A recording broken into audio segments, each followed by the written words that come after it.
আমি যখন 147 টাকার কথা বলতেছি তখন ধানের মন ছিল 6 টাকা থেকে 8 টাকা। ব্যবসাতে কোনো লজ্জা নাই, ব্যবসাতে কোনো ছোট বড় নাই। তুমিও এন্টারপ্রেনার হতে পারো। এন্টারপ্রেনার হওয়ার জন্য অনেক টাকার প্রয়োজন নাই। সবাই মনে করে ব্যবসা করতে প্রথমে আমার অর্থ লাগবে। আমার দৃষ্টিতে অর্থের প্রয়োজন আছে, কিন্তু এটা মেইন না। ব্যবসা করার জন্য প্রথম প্রয়োজন বুদ্ধি, দ্বিতীয় প্রয়োজন সততা, দূরদর্শিতা, ধৈর্য। এই জিনিসগুলি যদি তোমার থাকে তাহলে তুমি ব্যবসাতে এগিয়ে যেতে পারবে। পুঁজি লাগে, টাকা লাগে, অনেক বড় কিছু করতে গেলে তো পুঁজি লাগবেই। তবে বুদ্ধি যদি থাকে অনেক সময় বিনা পুঁজিতেও কিন্তু ব্যবসা শুরু হয়ে যায়। যেমন এক্সাম্পল ধরো, আজকে আমি তোমার গল্প বলতেছি, আমার জীবনের প্রথম ব্যবসা, টোটালি বিনা পুঁজির ব্যবসা। আমার জীবনের প্রথম ব্যবসা। আমার জীবনের প্রথম ব্যবসা হলো ঘিমার শাক। আজকের নতুন প্রজন্ম হয়তো ঘিমার শাক চিনেই না। ঘিমার শাক হলো এমন একটা শাক, এটা খেতে একটু তিতা লাগে। আমরা যখন ছোট ছিলাম তখন এই সিজনে মেনলি একটা রোগ হইতো, সেটা হলো জল বসন্ত বলে, কমন হইতো। আমার শরীরে অনেক দাগ আছে, এই জল বসন্তের দাগ। তখন এত ডাক্তার ছিল না, গ্রামে গঞ্জে কবিরাজ ছিল। কবিরাজেরা সাজেস্ট করতো যে যখন এই ধরনের এই সিজন আসলে তিতা খাবেন, যেমন করল্লা, উদইয়া, ঘিমার শাক। করল্লাও ওই সময় এত অ্যাভেলেবেল ছিল না সবজি হিসাবে, মেনলি নেচার থেকে নিত মানুষ সবজি। এর ভিতরে ছিল উদইয়া, ঘিমার শাক। সো গল্পটা এমন বললে অনেক লম্বা হয়ে যায়, তারপরে আমি এটাকে শর্ট করে বলি। একদিন সন্ধ্যার সময় আমার নানার বাড়ি আর আমাদের বাড়ি মধ্যখানে একটা গ্রাম। সো একটা গ্রাম আর একটা নদী পার হইতে হয়। তো আমার আম্মার সাধারণত মাগরিবের সাথে সাথে নানার বাড়ি রওনা দিত, আমি থাকতাম আম্মার সাথে। আমাকে নিয়ে যাচ্ছি নানার বাড়িতে। ওই যেই নতুন নদীর উপরে, ছোট্ট নদী যেটা ঘুঙ্গাজুরি নদী, এটার উপরে ব্রিজ হয়েছে, তখন পাকা ব্রিজ। তখন নদী দিয়ে নৌকা যাইত, পাতিলের নৌকা, ধানের নৌকা, এগুলি কিন্তু আমাদের এলাকা থেকে নোয়াখালী পর্যন্ত যাইতো, যার জন্য ব্রিজ করলে ব্রিজ অনেক উঁচা করতে হইতো। তো ব্রিজ উঁচা, আমার ব্রিজের এই পারে একটা ছোট্ট টং দোকান ছিল, কমন চা পান বিক্রি করতো আর চকলেট বিক্রি করতো। তা আমি নানার বাড়িতে যাইতে কমন জিনিসটা যেটা, আমার আম্মা আমার জন্য 1 পয়সা কি 2 পয়সা নিয়ে নিত, আর কাপড়ের আঁচলে রেখে দিত, কারণ জানতো যে আমি ওই দোকানের সামনে গেলে একটু বাঁকা হোমো 2টা চকলেট কিনে দেওয়ার জন্য। তো আম্মার নদীটা পার হইলো, খালটা পার হয়ে আমি পিছনে আর শুরু করছি। আম্মায় বুঝছে টাকা দিতে হইব। তো আম্মায় ইয়াটা খুইলা, তখনকার পয়সা ছিল, এটাকে বলে ছিদ্রওয়ালা 1 পয়সা। 1 পয়সা মধ্যখানে একটা ছিদ্র। তো 1 পয়সা দিয়ে দুইটা না 3টা পাওয়া যেত, চকলেট পাওয়া যেত। তা আম্মা আমারে পয়সা দিয়ে, আমার নদীর ওই পারে দাঁড়ায় আছে, ব্রিজের ওই পারে। আমি নদীর ব্রিজটা পার হইয়া 2টা কি 3টা চকলেট নিছি 1 পয়সা দিয়ে। নিয়ে আমি যখন ওই পারে গেলাম, দেখি আম্মা এইভাবে নিচে তাকাইয়া আছে। ব্যাপার হইলো, ব্রিজ উঁচা হওয়ার কারণে ব্রিজের পশ্চিম পাশে রাস্তা অনেক উঁচ করতে হয়েছে ব্রিজের লেভেলে আনার জন্য, যার কারণে প্রায় ½ কিলো পর্যন্ত রাস্তার 2 সাইডে মাটি কেটে অনেক উঁচা করছে, নতুন মাটি।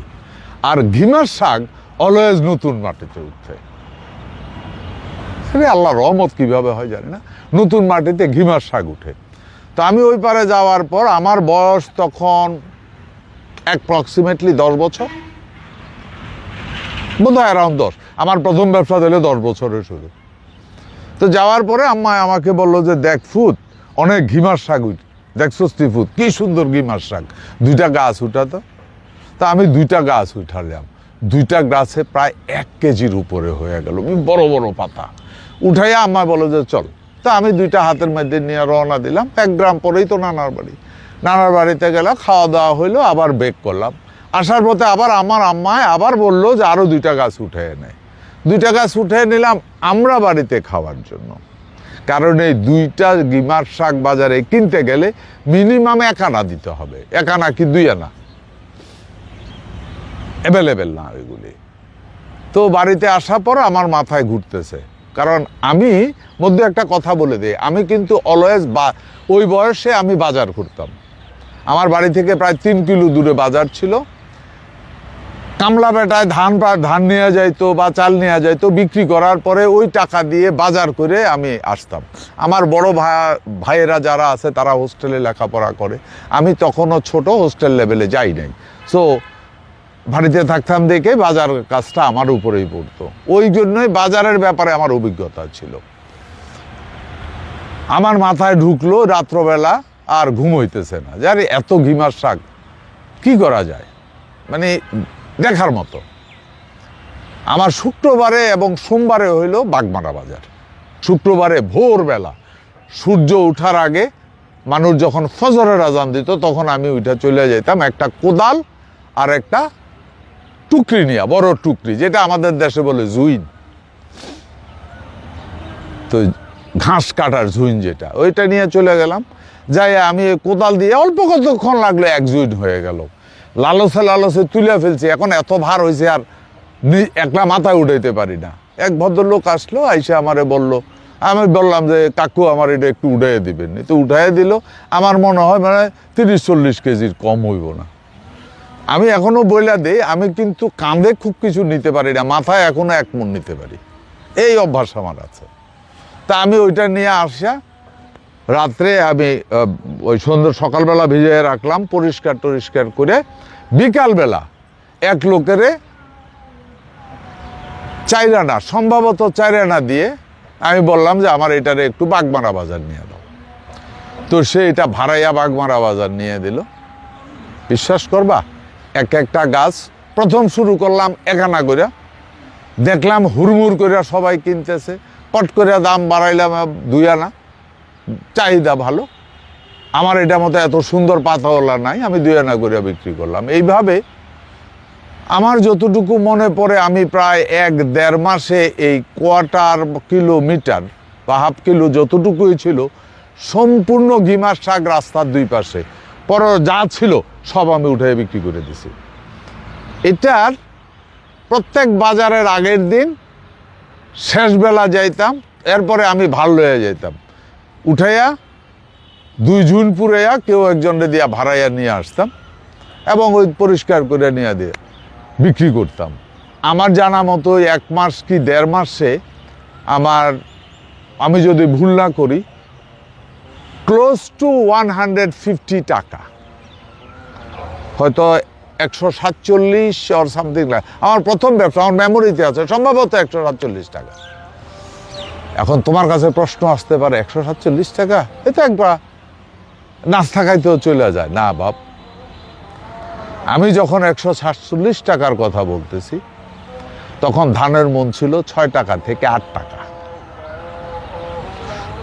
1 কেজি বেচা হইতো না চাউল, সোয়াশের চাল বিক্রি হইতো, সোয়াশের চাল বিক্রি হইতো 10 আনা থেকে 12 আনা হাইস্ট, ভালো চাল যেটা নাজির সেলের, আমি সেই আমলের কথা বলতেছি। ওইটা ছিল আমার প্রথম ব্যবসা। ওই টাকা দিয়ে ওইটা আমার পুঁজি হয়ে গেল। এই কারণে আমি বলি, তোমার যদি ব্যবসা করার থাকে, বুদ্ধির প্রয়োজন আছে, সততার প্রয়োজন আছে, তবে একটা জিনিস মনে রাখতে হবে, ব্যবসাতে কোনো লজ্জা নাই, ব্যবসাতে কোনো ছোট বড় নাই। ব্যবসাতে লজ্জা নাই, চুরিতে লজ্জা। আর ব্যবসায় ছোট বড় কিছু নাই। সততা নিয়ে, ডিটারমিনেশন নিয়ে, ধৈর্য নিয়ে সামনে প্রসিড হও, তুমিও এন্টারপ্রেনার হতে পারো। এন্টারপ্রেনার হওয়ার জন্য অনেক টাকার প্রয়োজন নাই, আবারও বলছি প্রয়োজন বুদ্ধি। আজকে এতটুকু পর্যন্ত, আরেকদিন অন্য